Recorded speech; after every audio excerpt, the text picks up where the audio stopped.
Thank you for taking the time to see me. Congratulations on 12 long, wonderful years. How does it feel to you today? I got to admit, it's kind of a strange feeling. After 12 years clearing out the office, I'm going through papers and packing away mementos, and it's sort of reliving each of the 12 years of the administration, the good times and the bad times too. I've said many times, being mayor of the city, it's like being a parent in a family. You have your highest highs with your family, with the people that you love. You have your lowest lows with your family, and kind of everything in between. And I've sort of been reliving the 12 years as I go about trying to figure out what to keep in a file and what to put in the recycling. Well, let's start at the beginning, because when I first interviewed, actually my interview was with your wife about 12 years ago, I think it was, when she first became First Lady of Niagara Falls. And I think that piece is still pinned up on the bulletin board in the office here. So. And so in that part of your life, you had agreed together to take this ride.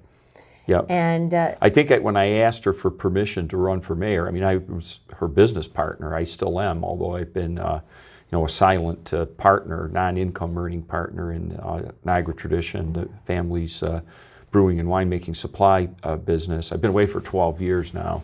I asked for permission to be away for 8. I said if I was lucky enough to win, that I thought it was important to the city that a mayor get reelected, because my 4 predecessors had each only served 1 term. And I thought, and I'm very much convinced now, that that was one of the reasons why the city had difficulty moving forward. When you're changing leadership every 4 years, it makes it difficult to get the big projects done. They take a long time. They take a long time to set up, and then a long time to execute. And if you're changing leaders every 4 years, I mean, 4 years seems like a long time, but when you're working on things like constructing a public safety building, or a train station, or an underground railroad interpretive center, or you're trying to replace the Robert Moses Parkway with an expanded park, I mean, those things take years and years to bring to fruition. And being able to be mayor for more than 1 term, I think, was important for the city, and it was a great opportunity for me.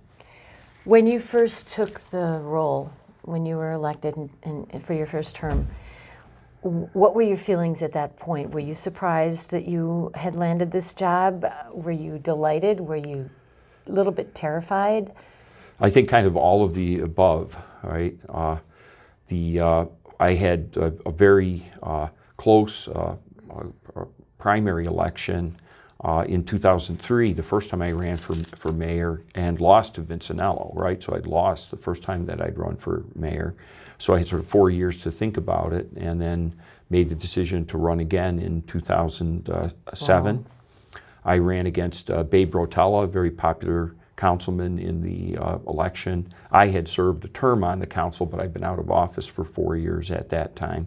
And I won in the Democratic primary, and Babe endorsed me in the general election, and I went on to win a kind of overwhelming mandate, I guess is what I was calling it at the time, in the 2007 election. So I think that people were very interested in change in the city, and in particular, I think they felt like it wasn't just about changes in policy or whatever, that they wanted to change the personality, the type of personality of the person that they elected the mayor.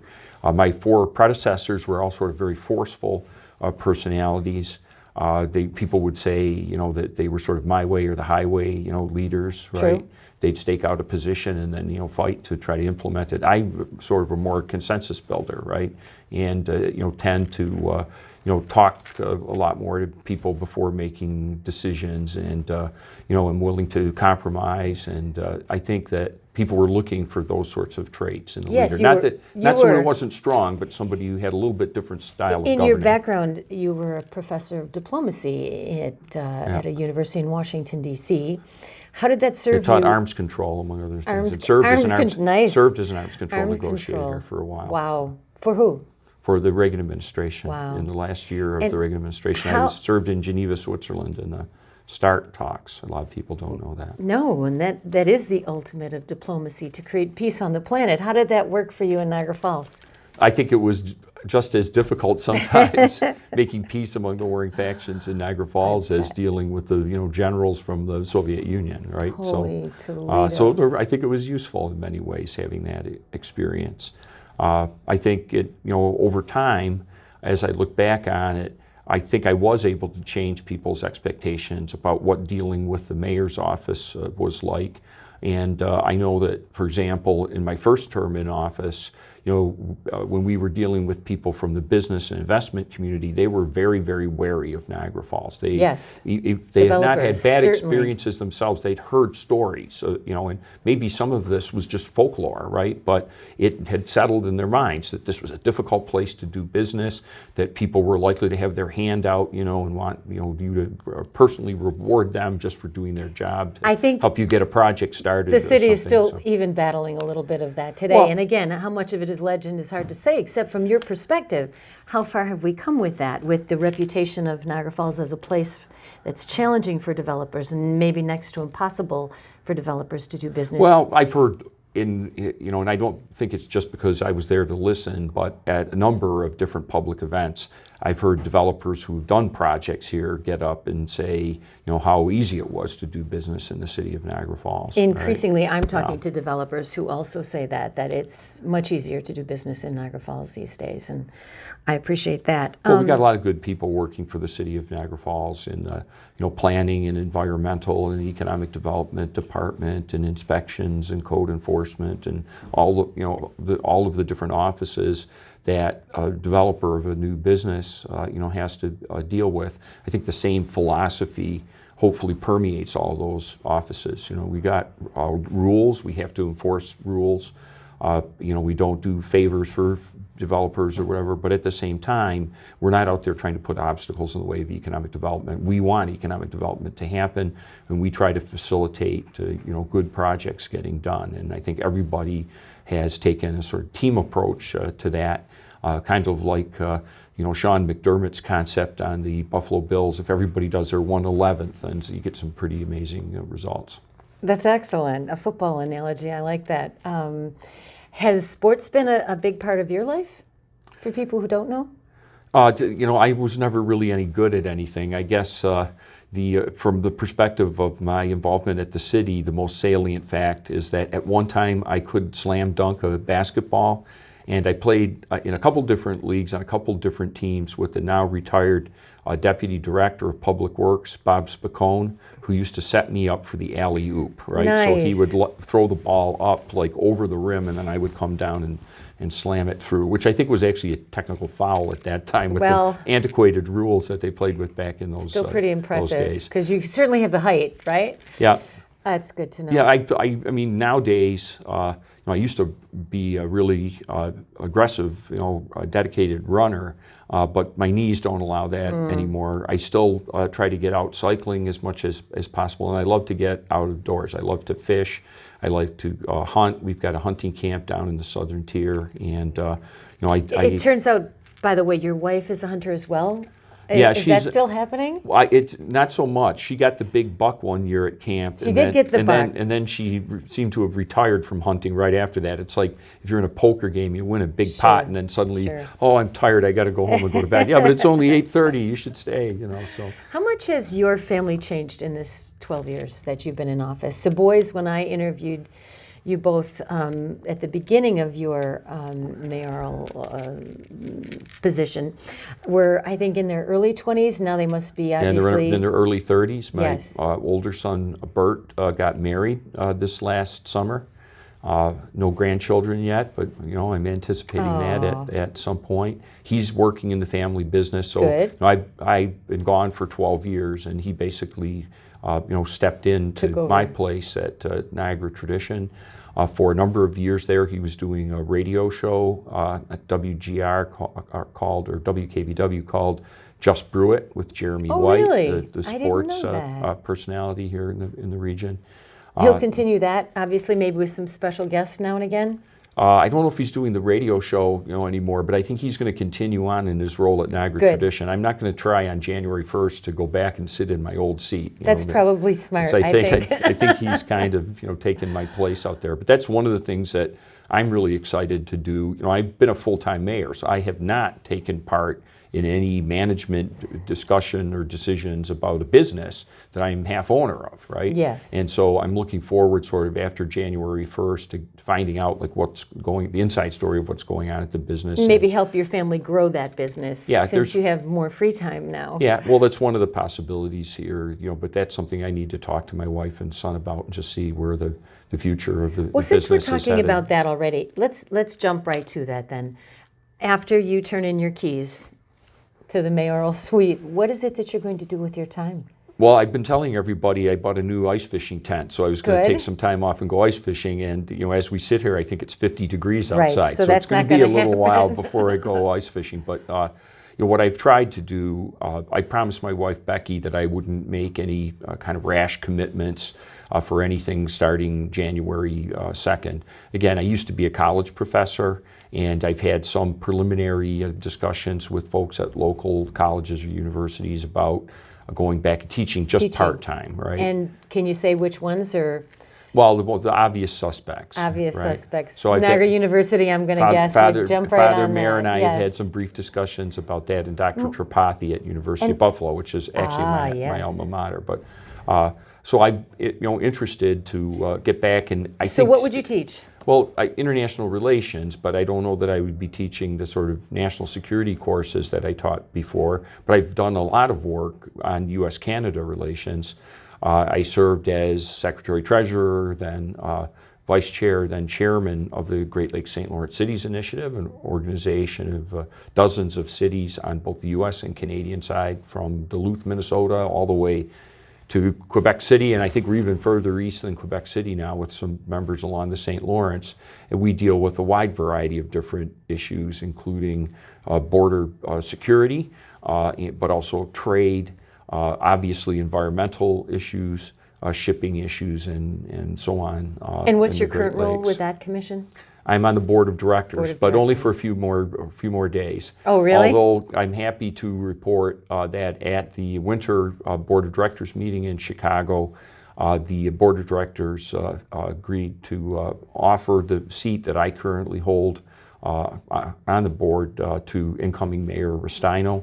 And he told me that he's very interested in great. pursuing That's that. good So to know. Niagara Falls is going to stay active That's excellent. in the Great Lakes. Because I know that as a former, I believe you were the director, the director of the Greenway Commission, Vice Chair. vice chair. Bob Cressy was the chairman during the time that I was there. But you One of were my very, mentors. very involved with the Greenway Commission before Yes. you took the job as mayor.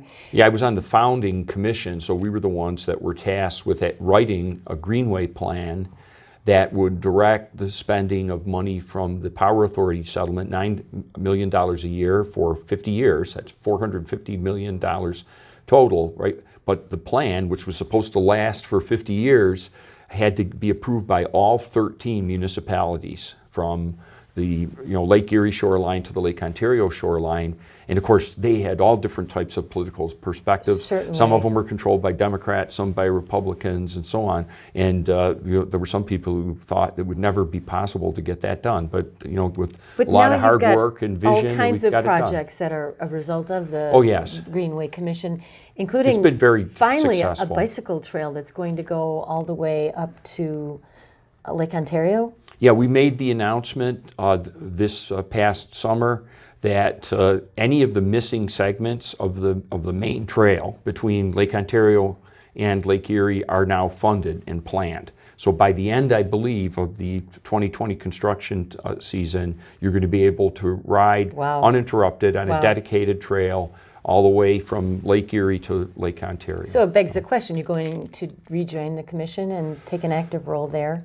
Well, I'm going to be involved in some way or other on waterfront issues, because I always was. Whether I would be welcome back on the commission, is a question for somebody else to decide. So Good to know. So let's put aside what you're going to do afterwards, just for a moment, and talk about what you've done in the last dozen years. Let's start with your greatest frustration in this role, in this job as mayor of Niagara Falls. I would say the most intractable problem that we probably have is vacant and abandoned buildings, right? Because our population declined so dramatically.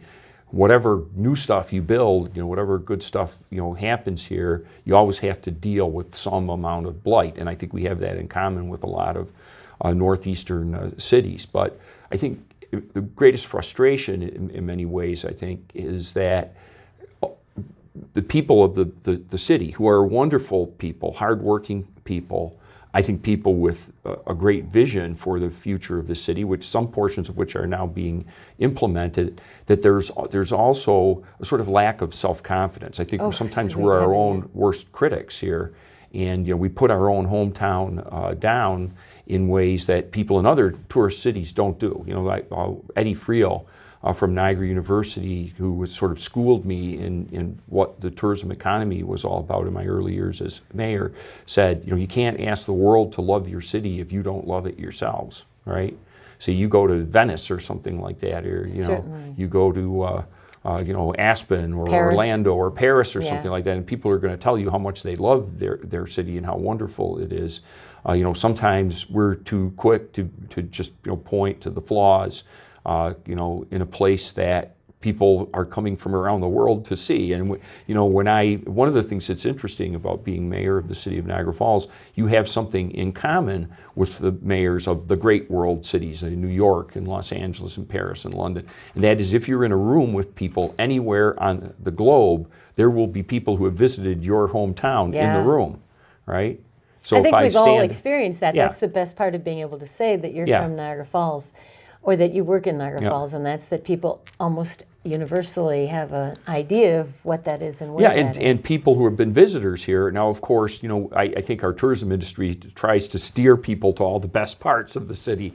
They don't necessarily get to see rundown parts of the city as opposed to the state park and the downtown and so on. So your frustration. But they inevitably, visitors inevitably have a higher opinion of the city. Oh, you're from Niagara Falls. That must be amazing. That's really great. I got a chance to visit there once. I really want to go back. It was so beautiful. I agree. I have found that as well in my interviews with so many visitors here, because they're on vacation. They are having a great time, right. And they leave happy. And we often don't see that. And it's something that I wish more people could understand, is that people come here and they have a great time.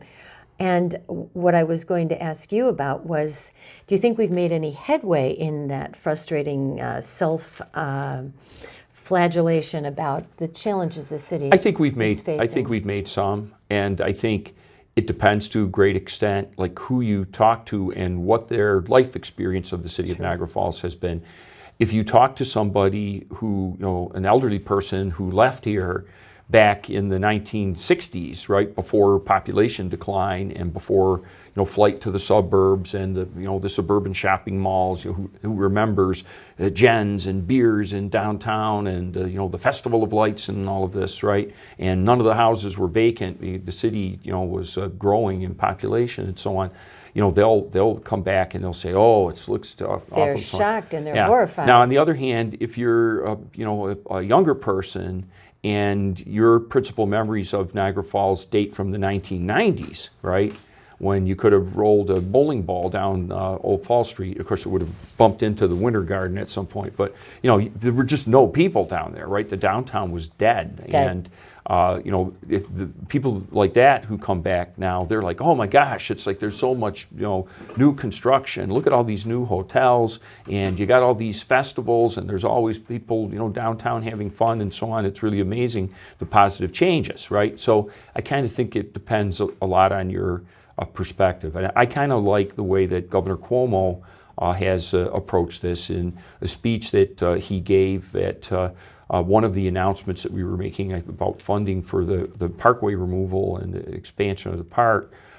He said, "I'm tired." He was kind of half joking around, but he was like scolding the crowd. He's like, "I'm tired of people talking about the good old days," right? It's like, first of all, your memory of the good old days is always better than what the good old days were really like, right? It kind of gets kind of glossed over, in time. But he said, the old days are not coming back. Even if we're very successful in what we're doing, it's not going to turn the clock back to the 1950s or 1960s. It's going to be a different Niagara Falls, but it's going to be a better Niagara Falls than the Niagara Falls of the immediate past, right? speaking of the immediate past, I do think that your administration was the first time in a very long time that the state, leaders of the state have turned their attention to Niagara Falls. Well, it was one of the things that I said that, based on my background and, having worked at the State Department and been a professor in Washington, D.C., I felt like I could have substantially different and better relations with key elected officials at other levels of government, yes, including our federal representatives, the executive branch of the federal government, but also the governor's office in Albany. And I worked very, very hard at cultivating those relationships. I ran through 3 governors of New York State, before I got to somebody where we really formed a long-term partnership in Andrew Cuomo. Well, Elliot Spitzer was paying attention, but he wasn't. Yeah, he was.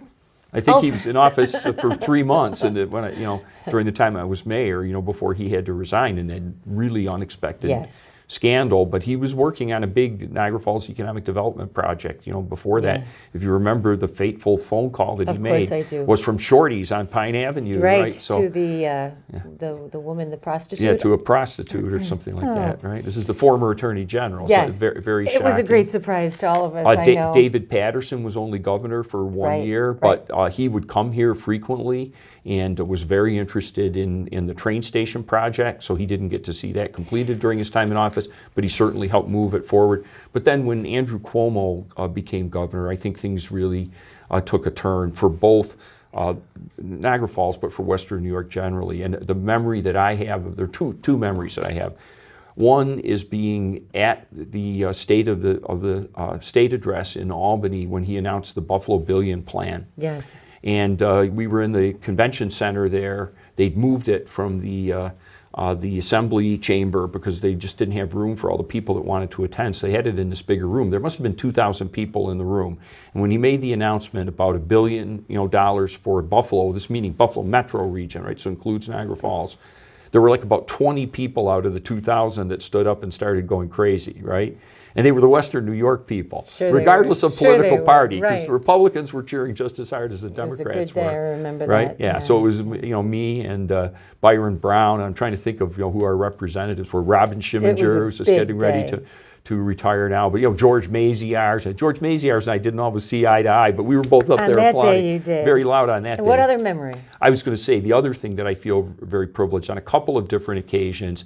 I've been with the governor with a small group of people, like sitting around, where he was talking about the origins of the Buffalo Billion.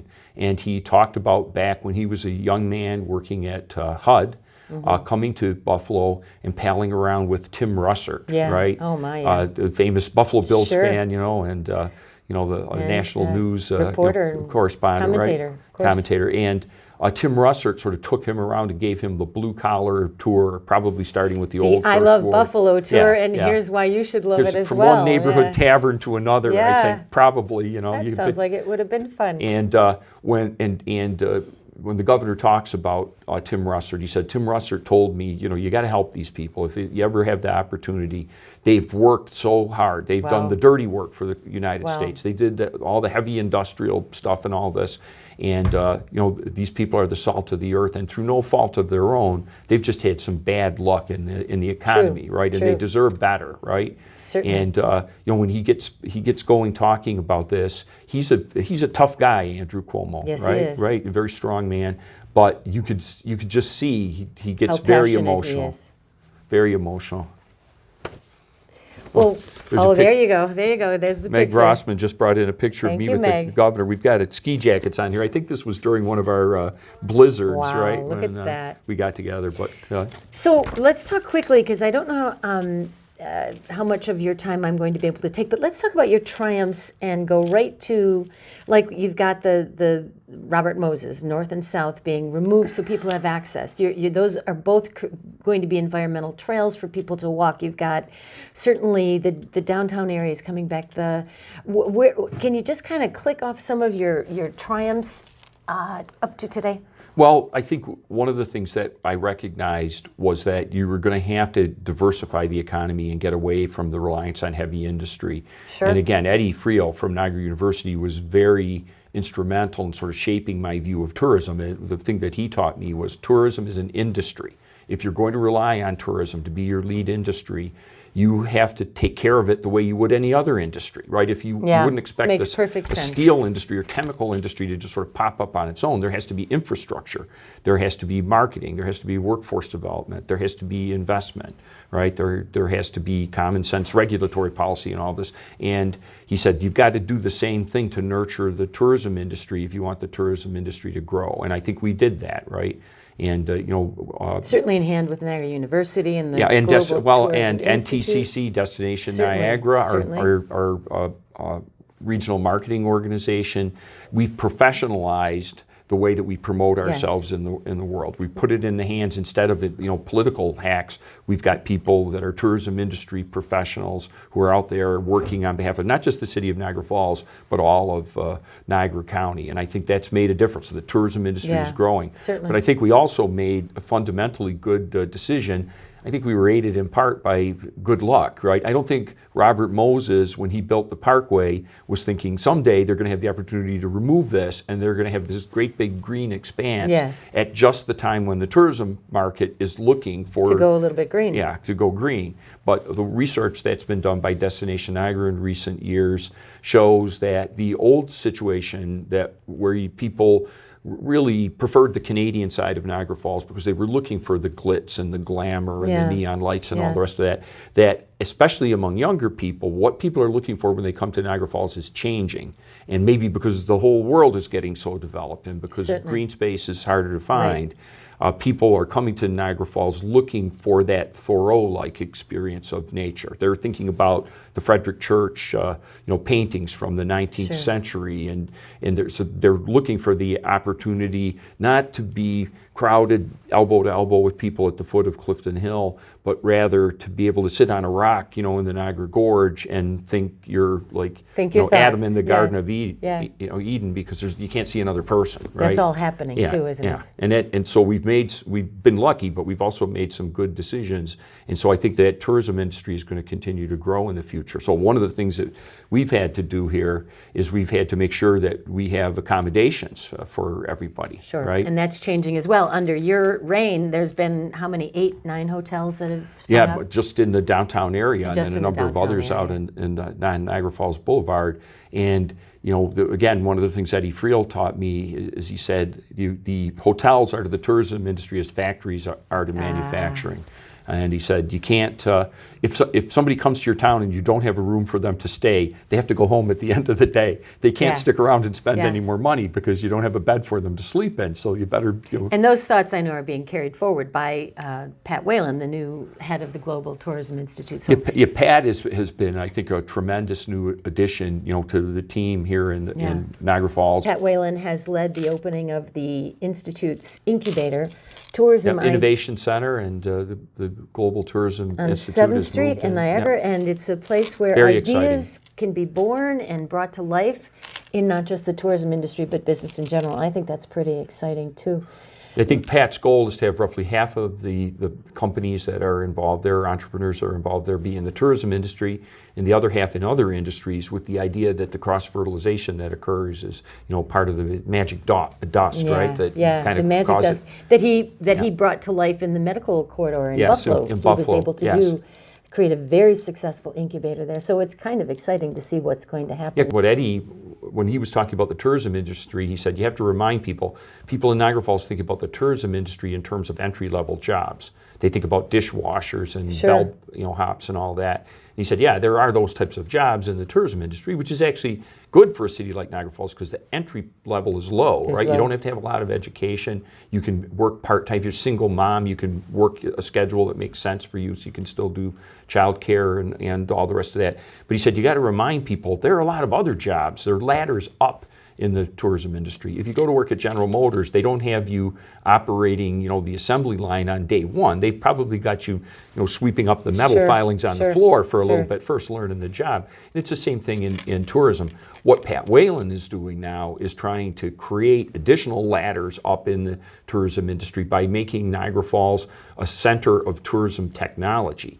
Like apps that help you book a room or find out if you're running a hotel. Well, think what about rooms have Uber, been cleaned. Airbnb, Exactly, or yeah. Ready Bike that we have That now, kind you of know, thing, here, yeah. or all of the computer booking systems that are utilized, reservation systems that are utilized by hotels. There are a lot of white collar and a lot of tech jobs in tourism, and we want to like have those jobs here in Niagara Falls. It's a perfect place to incubate a tourism industry technology, because we're sort of, you know, just like, Goldilocks and the Three Bears, you know, our porridge is just the right, heat here. Yes, it's like we're big enough and we have visitors from every country in the world, and we've got a famous nameplate, right? So that if you do a pilot program here and it's successful, you're going to get a lot of publicity, but it's not so overwhelming as if you're trying to launch Certainly, something, certainly. at the, Ellis Island in New York City or something, and you've got too many visitors and, so many people, and that it overwhelms the ability to launch a small company. So let's go back and talk about your role in leading this effort. Do you feel like you've left anything on the table? I feel very good about where we are right now in terms of economic development. And well, you've got that property package that was purchased on Main Street. Finally, you're moving on some properties. Yeah, and it's not just tourism. I mean, the biggest single project in the time that I've been mayor is the Green Pack Mill, which is very timely, right? They make cardboard packaging for shipping containers. This plant got built just as Amazon was taking off. Now, people have different views about Amazon. Don't talk to my wife, Becky, from the retail industry about Amazon. But, it's certainly been good for the packing materials business. And this plant, the total cost, including brownfield remediation, site acquisition, and all of the construction and so on that went on, I think that added up to something like $460 million. That's almost $500 million. Wow, I don't think that a lot of people are aware of that, including me, that was such a big project. Well, if you go on to YouTube and search Green Pack Mills and Siemens, I think the technology company has put a video up there that has shots inside the plant. People drive by that, they don't realize there's a massive computer-operated high-tech machine in there as long as 3 football fields. It's massive. It's one of the largest and certainly the highest tech paper mill anywhere in the world that I know of. That's incredible. And they're creating boxes for companies like Amazon who do all that shipping. Yes, and they're doing this utilizing the least possible amount of water. They recycle water wherever possible. They're doing energy efficiency things to reduce their use of electricity.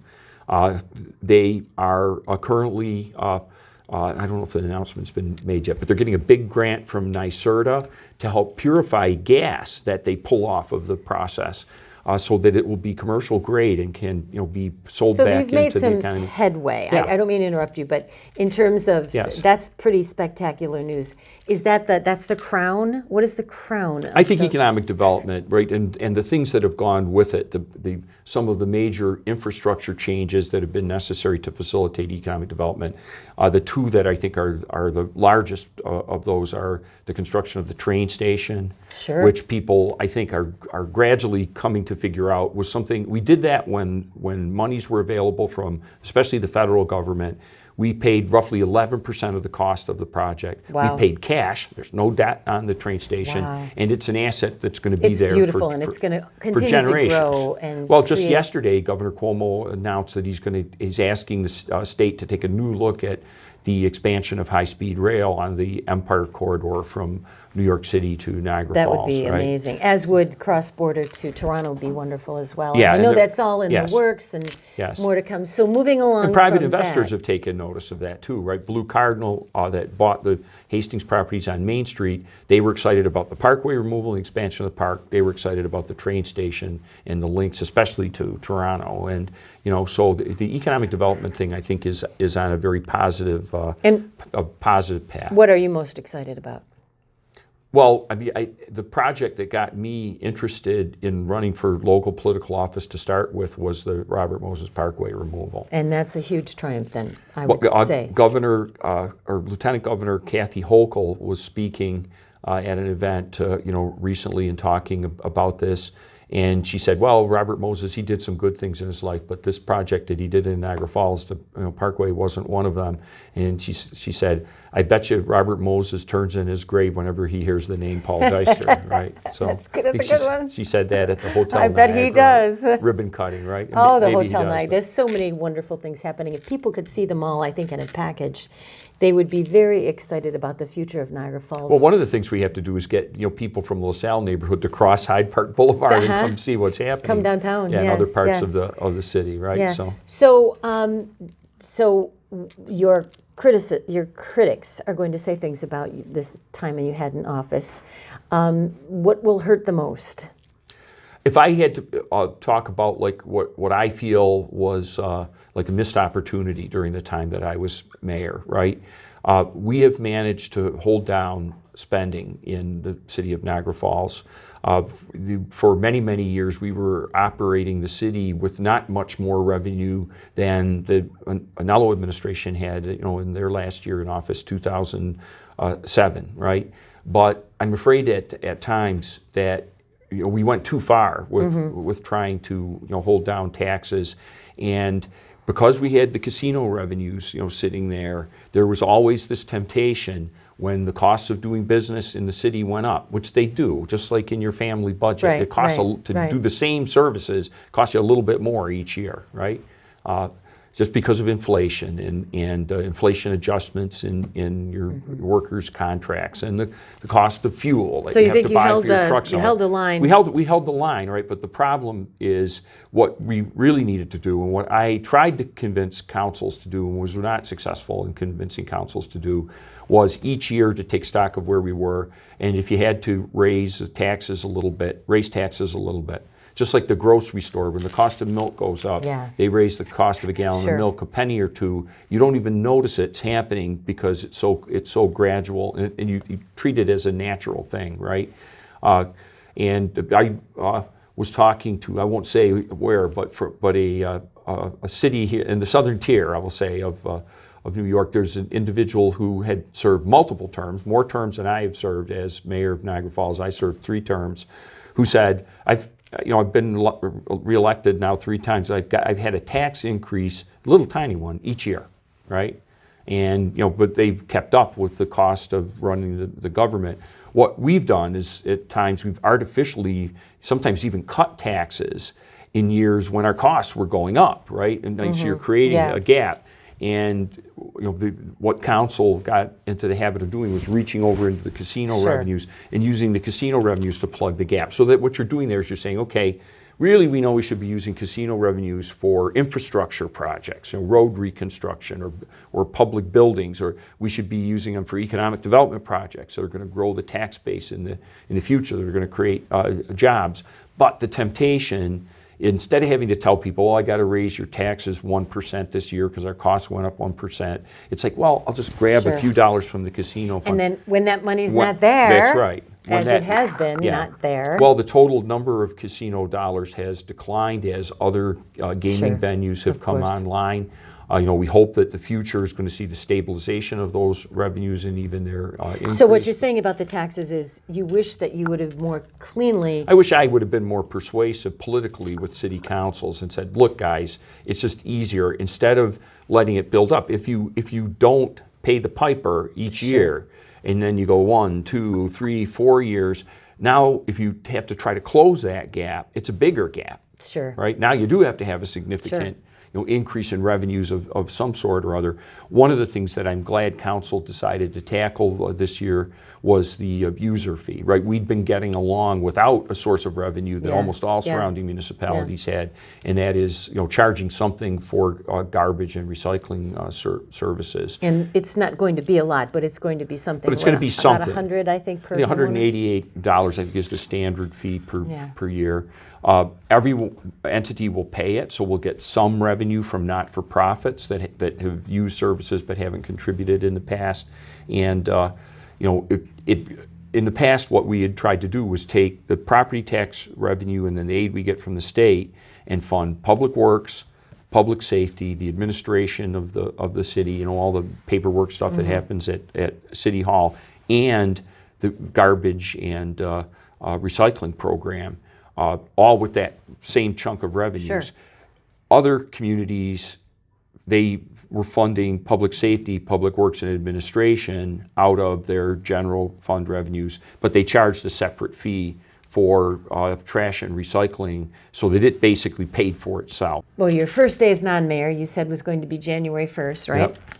And you said one of the things that you're not going to miss is being recognized wherever you go. As much as you love people, Yep.